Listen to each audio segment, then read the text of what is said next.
Saudações, pessoal. Eu sou o professor Douglas Raizaro. Estamos aqui no CEPREM e vamos desenvolver aqui um comentário, um breve comentário aí sobre o edital desse ano para o nosso concurso da Escola de Formação Complementar do Exército, ESFESEX, para este ano de 2021. Então nós temos aqui análise, o que mudou do edital referente ao conteúdo programático que é cobrado e referente também à bibliografia e também à banca do concurso. Nós temos aqui então o ano 2020, a relação de assuntos cobrados. Temos aqui a organização do espaço brasileiro. Aí são vários itens que são cobrados aqui, né? Integração brasileira ao processo de internacionalização da economia. Ou seja, um pouco aí de comércio exterior brasileiro que entra nesse item. Também desenvolvimento econômico e social e os indicadores sociais do Brasil, né?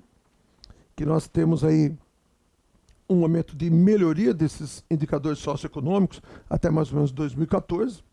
Uma parte da bibliografia cobre até este período, mas nós tivemos uma crise econômica muito aguda que vem se estendendo até agora, de 2014, final de 2014 para cá, né? E a pandemia piorou a situação. Mas uma parte dessa piora não é coberta pela nossa bibliografia. Processo de industrialização brasileira, vamos ver aí, né? A gente aborda aí as fases da industrialização brasileira, né?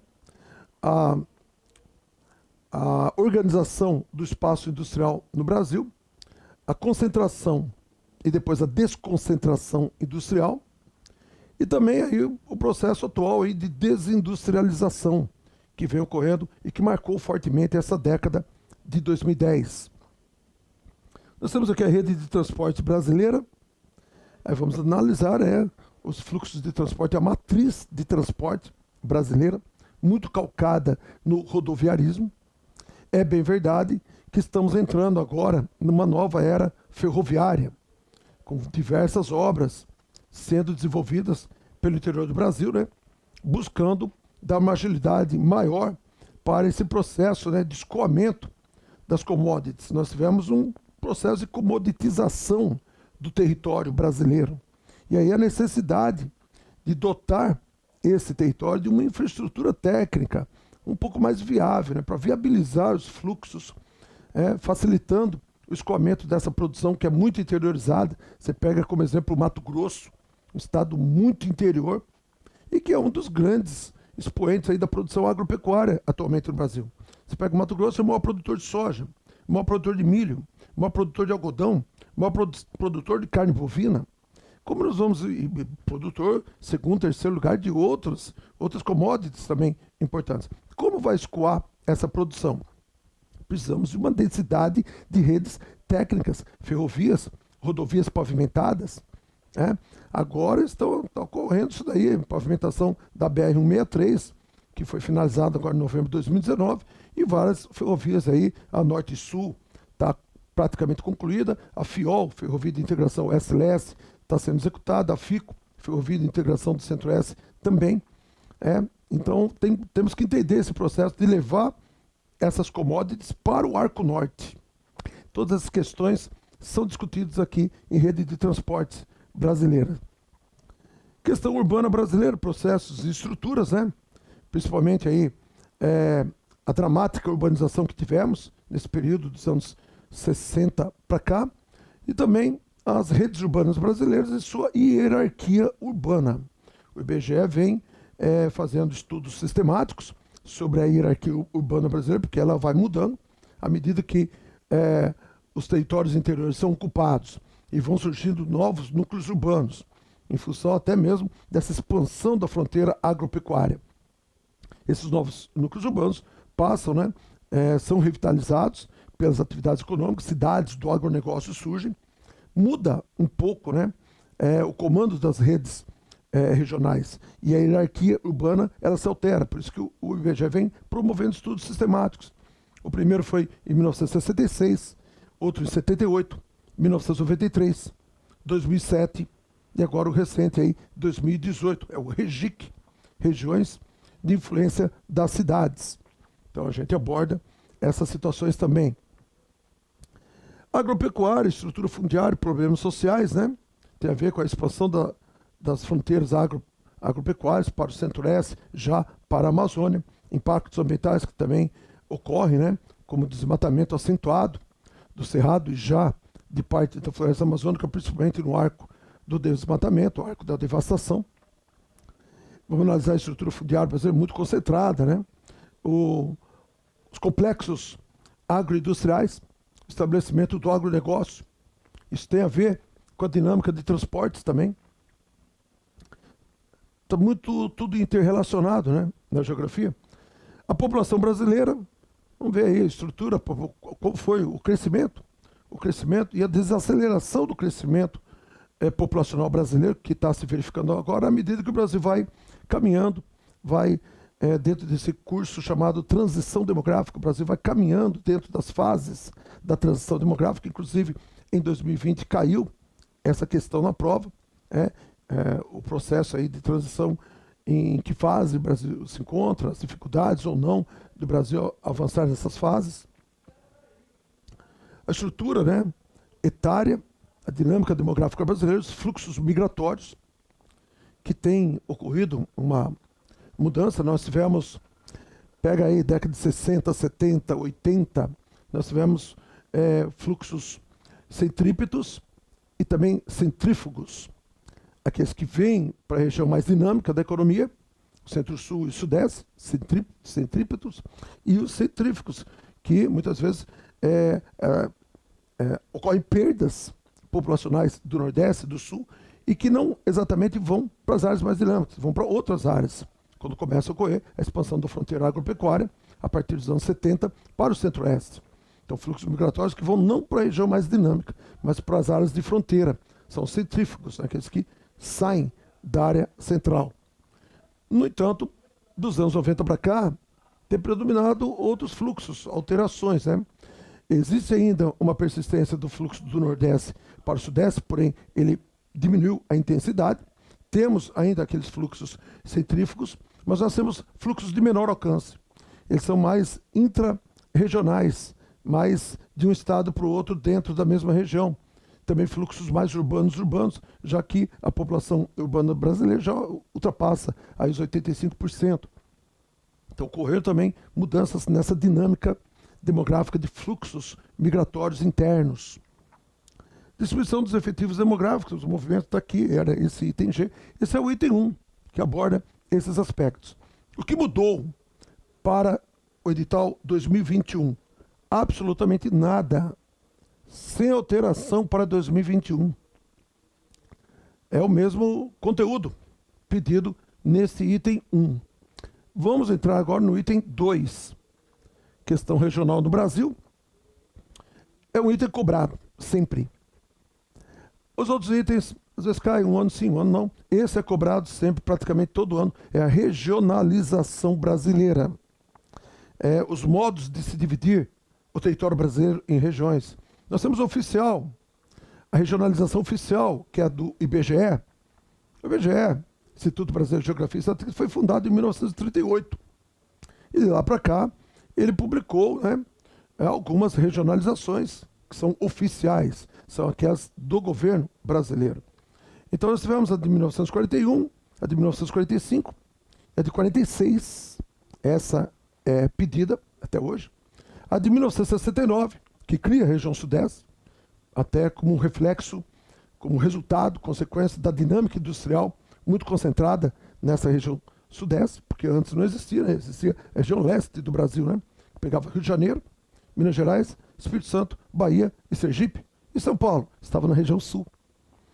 Então, isso foi em 46 e 46 para 69, o Brasil se industrializa e muito, alterando a dinâmica. A região tem que captar as mudanças que se processam, porque essa região muda o seu arcabouço socioeconômico. Daí a insuficiência das regionalizações pretéritas, sendo necessário, então, propor uma nova regionalização que dê conta de explicar a nova dinâmica regional. A industrialização mudou o arcabouço econômico, soldou mais. São Paulo, Rio de Janeiro e Minas Gerais. E Espírito Santo também. Atividades portuárias, atividades de escoamento e produção, Porto de Tubarão. Então, sondou mais essa região sudeste a ponto do IBGE identificá-la e fazer um novo mapa em 1969. Aí tivemos o mapa de 1988, em que o IBGE publica para dar conta das modificações da Federação Brasileira introduzidas pela Constituição de 5 de outubro de 88, Constituição atual. São extintos os territórios federais, há um desmembramento de Goiás, é criado o estado de Tocantins, e a região norte fica maior ainda com a inclusão de Tocantins. Então essas modificações todas publicaram, o IBGE fez publicar um novo mapa do Brasil de 1988, que não sofreu mais modificações desde então. Já são mais de 30 anos a predominância desse mapa com as 5 macro-regiões brasileiras, definidas segundo uma combinação de elementos naturais, demográficos e econômicos, com ênfase nos demográficos e econômicos. São 5 macro-regiões. Então, essa questão regional ela é muito pedida, tem que entender esses mapas, tem mais. Tem outras formas de regionalizar o Brasil, propostas de regionalização feitas pelo Pedro Geiger. Pedro Geiger, professor aqui do Rio de Janeiro. Temos do professor Milton Santos, os 4 Brasis. O Pedro Geiger divide o Brasil em 3 regiões, os 3 complexos regionais, ou regiões geoeconômicas, com outro critério. E tem a definição de regionalização feita pelo professor Milton Santos, são os 4 Brasis, baseados aí na difusão diferencial do meio técnico, científico e informacional, calcado aí nos aparatos técnicos da terceira revolução industrial. A região mais dotada de ciência e tecnologia seria uma união do sudeste do IBGE com o sul do IBGE, formando então uma região que ele denomina de concentrada, pois tem a maior concentração industrial e a concentração desses aparatos técnicos modernos da produção hoje em dia. Então vamos ver essa situação aí, o que mudou nesse item 2, tão importante para a nossa prova. Absolutamente nada. Sem alterações, 2021 continua os mesmos itens. O item 1 e o item 2 do nosso conteúdo programático. E o item 3, o espaço natural brasileiro. Aí nós vamos ver o seu aproveitamento econômico também. Então aí a geomorfologia, a estrutura geológica do Brasil e o relevo brasileiro. Então, e nós temos aí o livro do Jurandir Ross, o livro novo também, do Hervé Terry, que abordam essas questões mais aprofundadas. Então nós vamos ver exatamente aí essa dinâmica natural do nosso território brasileiro. A nova classificação, nova já nem tão nova, mas classificação do Jurandir Ross, que compartimenta o território brasileiro, são 3 compartimentos, além de planaltos e planícies, temos também as depressões. E nós temos aí 28 unidades morfoesculturais, sendo 11 planaltos, 11 depressões e 6 planícies. Vamos ver aqui essa classificação do Jurandir Ross também. Questão ambiental do Brasil. Muito importante também. Nós vemos aí as unidades de conservação da natureza, a Lei 9985, do ano 2000. Temos também o novo Código Florestal de 2012. São importantes contribuições aí, A nossa legislação ambiental, ela é muito boa. Muitas vezes falta fiscalização, Mas a legislação é muito boa. Então nós vamos ver as unidades de conservação da natureza, de uso sustentável, e aquelas que não podem ter o uso, são de proteção integral. E o que mudou aí, o Código Florestal, as APPs, áreas de preservação permanentes, vamos ver aí a sua conceituação, e também as reservas legais, que é um trecho da propriedade agrícola que tem que ser mantida a preservação, não excluindo as APPs, áreas de preservação permanente, e as reservas legais.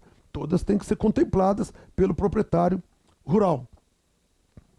Os recursos minerais brasileiros, os minerais metálicos, os combustíveis fósseis, a gente discute aqui em fontes de energia, os recursos hídricos. Nós vamos ver a matriz energética brasileira, vamos ver também a matriz elétrica brasileira, o nosso sistema de produção elétrica, que é um dos melhores do mundo. Inclusive, nós temos o ONS, né?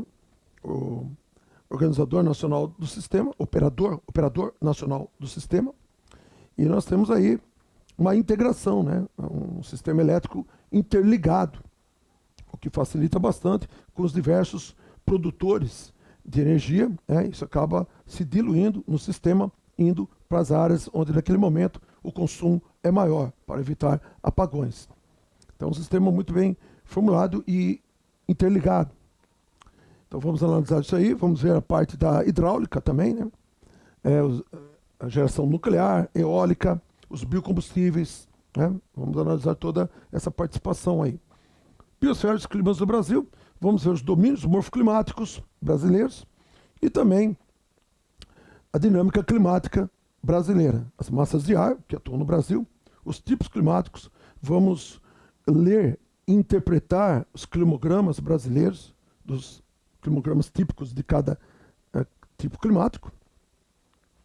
E com isso, o que mudou nesse item 3? Absolutamente nada, sem alteração também para o ano de 2021. Então, aquilo que foi pedido, conteúdo, né, pedido em 2020, é o mesmo conteúdo para este ano de 2021. A bibliografia, nós temos aqui 9 itens de bibliografia, Almeida e Rigolin, de 2013, o Atlas do Desenvolvimento Humano nas Regiões Metropolitanas Brasileiras, né, de PFJP 2014, foi tirada uma questão sobre DH, Índice de Desenvolvimento Humano Brasileiro, por municípios, desse Atlas aqui, o ano passado. O Boligian, Geografia, Espaço e Identidade, é um livro que já caiu algumas vezes, né? O conteúdo dele também, 2, 3 anos atrás. Martinez, também. O Eustáquio de Sene, João Carlos Moreira, também sempre muito pedido, muita coisa tirada dessa bibliografia. O Jurandir Ross, aquele clássico Geografia do Brasil, né? Aí, que é a edição de 2001, mas esse livro foi escrito em 95, publicado em 96, primeira edição. Essa é a 4ª edição. Aqui tem um atlas de apoio, né? Da Maria Helena Cimieli. Um atlas aí, um atlas escolar, né? Para você dar uma consultada, tirar uma dúvida, ver direito o Brasil, as regiões. Eu coloquei vermelho aqui, que é o que mudou, que não tinha em 2019, passou a ter em 2020, 2 novos itens que foram incluídos na nossa bibliografia.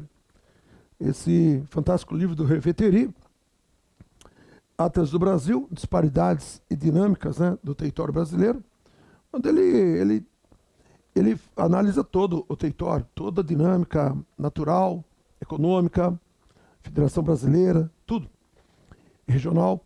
E a tese central dele é que o Brasil é um país muito contrastante. Existe uma desigualdade regional e socioeconômica muito intensa. E ele comprova isso. O seu Atlas não é um simples Atlas, é um livro.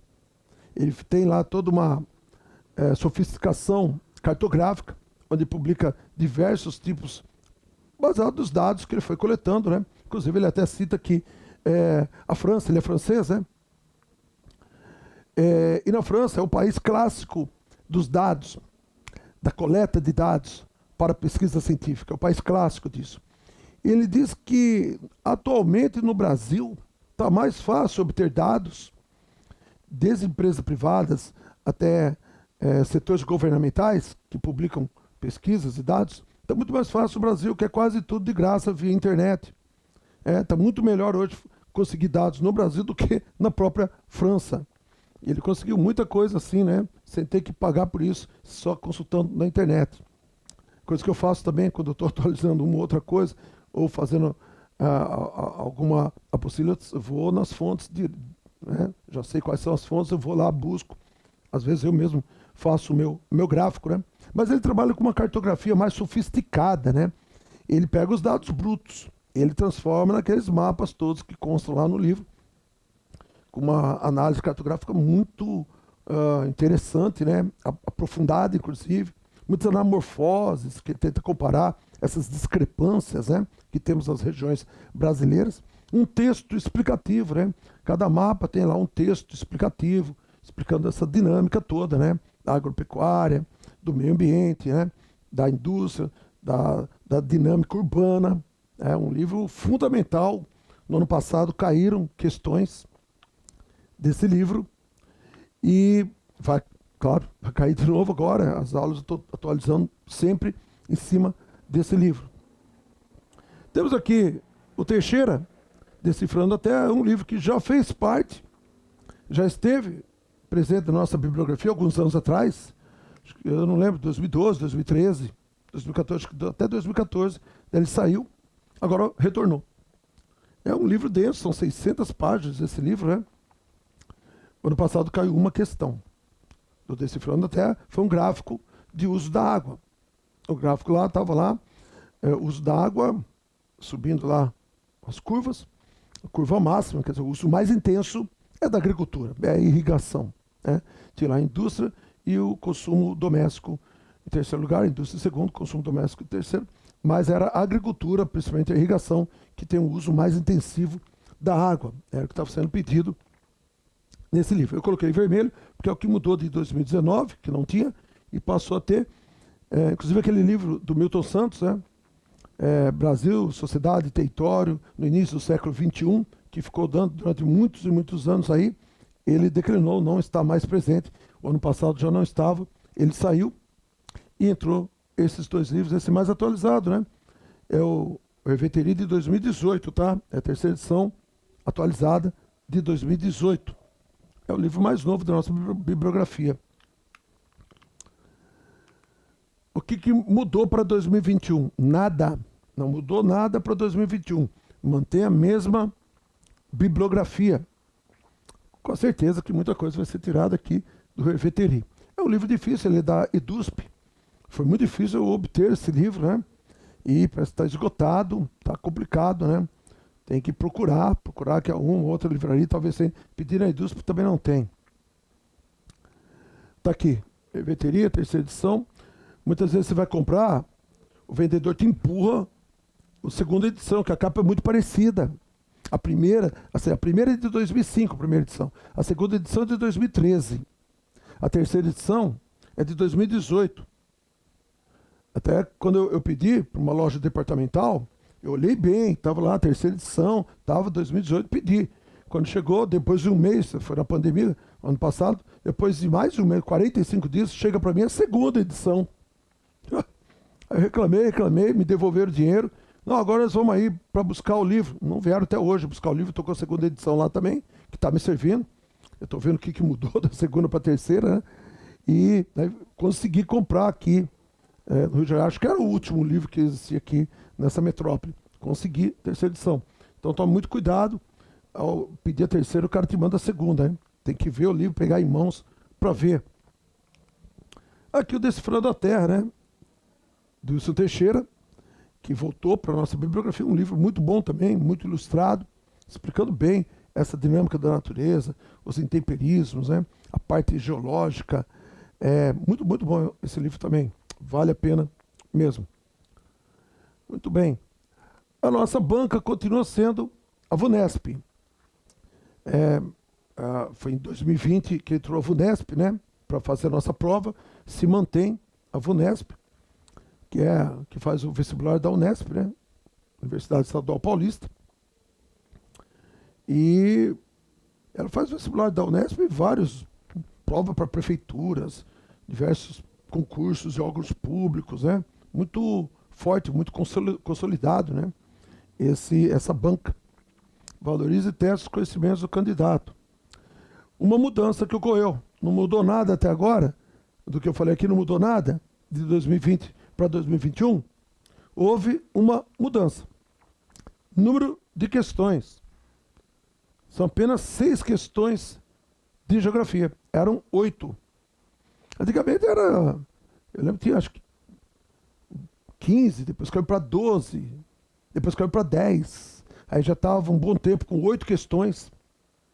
E agora caiu para 6 questões de geografia. 6 itens ou 6 questões de geografia. ao meu ver, eu acho que não é uma boa mudança. Porque, imagina, se eram 8 questões, você errou uma, acertou 7, tá, você acertou 7 de 8, uma porcentagem razoável. Agora são 6, você errou uma, pô, você acertou 5 de 6. Essa porcentagem já diminui, entendeu? Fica ruim, tem que acertar todas. Enfim, não sei, essa proporção não entendo, mas me parece que tendo mais questões, mas tem 10, você errou uma só, você acertou 9. Tem 15, você errou uma só, acertou 14. A proporção aumenta de acertos, né? A participação aí percentualmente é maior. Eu acho que foi ruim. 6 questões, um conteúdo tão vasto quanto esse, como que ele vai encaixar tudo isso em 6 questões? Vai ter que fazer aquelas questões daquele tipo, né? Afirmativa 1, 2, 3, 4 e 5. Estão corretas. 1, 3, 4. 2, 3 e 5. Apenas 3 e 4. Sabe esse tipo de questão? Que aí, fazendo afirmativas assim, ele vai colocando assuntos correlacionados, assuntos que têm a ver um com o outro, e vai tentando dar conta de uma amplitude maior. Pode interrelacionar agropecuária com transportes, urbanização com população, e aí ele vai tentando dar conta, né, de ampliar os conteúdos possíveis de serem cobrados. Mas para o candidato fica ruim, né, porque errou uma já complica, entendeu? Tem que acertar todas. Mas é isso então, pessoal, não mudou muita coisa, a única mudança mesmo significativa foi essa. De 8 itens que eram cobrados, agora são apenas 6. O restante mantém-se a mesma banca, uma banca muito tradicional, muito séria, muito capaz. Ano passado você já percebe as questões, né? Não há margem de dúvidas, são questões bem formuladas, não cabe assim recurso, como tivemos problemas anteriormente, né? Mas a prova do ano passado foi bem equilibrada, cobrou o que tinha que cobrar também, não cabe recurso, tá ali na bibliografia, você dá uma conferida, pô, tá em dúvida, dá uma conferida na bibliografia, você vai encontrar lá, não tem como contestar, né? Uma prova bem capacitada, bem séria mesmo, né? Esse vestibular aqui, essa banca da FUNESP, ela tem muita experiência, né? Muito tradicional, muito consolidada. E o conteúdo é o mesmo, bibliografia é a mesma da do ano passado, apenas essa mudança. Então é isso, pessoal. Estamos encerrando aqui esse comentário geral da mudança do edital 2020 para o edital 2021 do nosso concurso aí, Escola de Formação Complementar do Exército, ESFESEX 2021. Eu sou o professor Douglas Raizaro, de Geografia, Conhecimentos Gerais de Geografia, e este é o CEPREM, Rio de Janeiro. Isso aí, vamos com força, gasto total aí nessa reta final. Sucesso, até a vitória.